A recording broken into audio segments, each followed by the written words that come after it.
Hello, good morning friends. Welcome to my channel Lalu Blogger. আজি মই আকৌ এটা ৰাজস্থানী ৰেচিপি আপোনালোকক দেখাব বিচাৰিছো। ৰেচিপিটো হৈছে কাচৰিৰ সৈতে জলকীয়াৰ সবজি। আৰু কাচৰিৰ সৈতে জলকীয়াৰ সবজি মইনো কেনেকৈ বনাইছো তাকে দেখাব বিচাৰিছো। আহকচোন আমি ভিডিঅটো আৰম্ভ কৰো। আজি মই আপোনালোকৰ ওচৰত এটা ৰাজস্থানৰ অন্য এটা ৰেচিপি লৈ আনিছো। এটো হৈছে আপোনাৰ কাচৰি বুলি কয়। এই কাচৰিটো হ'ল টেঙা আৰু এয়া হ'ল জলকীয়া। আজি মই জলকীয়াৰ সৈতে এই কাচৰিখিনি কেনেকৈ বনাই তাকে দেখুৱাম। প্ৰথমতে মই এই কাচৰিখিনি কাটি ল'ম। এই কাচৰিটো আচলতে আমাৰ ইয়াত দেখিবলৈ কুন্দুলিটোৰ নিচিনা, কিন্তু কুন্দুলিটোতকৈ ডাঙৰ। আপোনালোকে দেখিবলৈ পাইছে, এয়া কুন্দুলিটোতকৈ ডাঙৰ হয়নে বাৰু? আৰু এইটো এতিয়া মই আপোনালোকক কাটি দেখুৱাইছোঁ। প্ৰথমতে দুই সাইডে দুই মূৰটো কাটি ল'ম এনেকৈ, আৰু মাজেৰে ফালি দিম। মই মাজৰ অংশটোও দেখুৱাইছোঁ কেনেকুৱা। এয়া একদম ছেম টু ছেম কুন্দুলিৰ নিচিনা, কিন্তু বস্তুটো এইটো একেবাৰে টেঙা। কিন্তু কুন্দুলিও টেঙা হয়, কিন্তু কুন্দুলিতকৈও টেঙা। আৰু এইটো মই আপোনাক সৰু সৰুকৈ টুকুৰা টুকুৰি প্ৰথমতে কৰি ল'ম।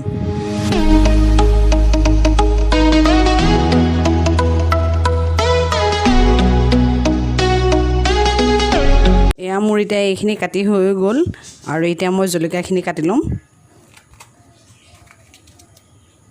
জলকীয়া আপোনালোকৰ নিজৰ হিচাপত কাটি ল'ব, কেনেকৈ কাটিলে ভাল পায়। মই এনেকৈ কাটি ভাল পাওঁ কাৰণে মই এনেকৈয়ে কাটিছোঁ।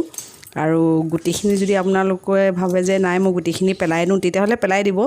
কিন্তু মই গুটিখিনি পেলাই দিয়া নাই, কাৰণ এইটো জলকীয়া বেছি জ্বলা নহয় যে, সেইটো কাৰণে মই গুটিখিনি নাই পেলোৱা।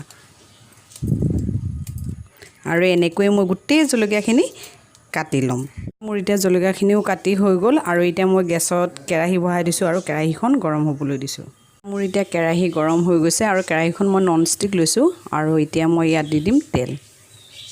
তেল প্ৰায় মই 3-4 চামুচমান দিম। এতিয়া তেল গৰম হৈ গৈছে, আৰু তেলত দিম মই এয়া সৰিয়হ।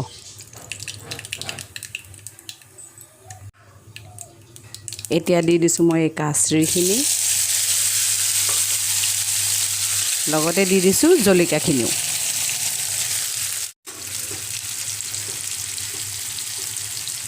সোৱাদ অনুসৰি নিমখ দিছোঁ, আৰু হালধি পাউডাৰ দিছোঁ। হালধি পাউডাৰ মই আধা চামুচ দিছোঁ। ধনিয়া পাউডাৰ, চবতকৈ অলপ কম দিছোঁ ৰেড চিলি পাউডাৰ। আৰু এতিয়া এইখিনি মই মিক্স কৰি অলপ সময় ভাজি ল'ম।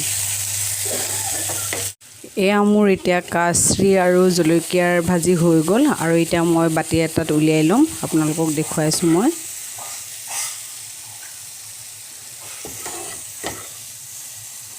জলকীয়া আৰু কাচৰি ভাজি হৈ গ'ল, আৰু এয়া জলকীয়া আৰু কাচৰি ভাজি আপোনালোকে ৰুটি নাইবা ভাতৰ লগত পৰিৱেশন কৰিব পাৰে।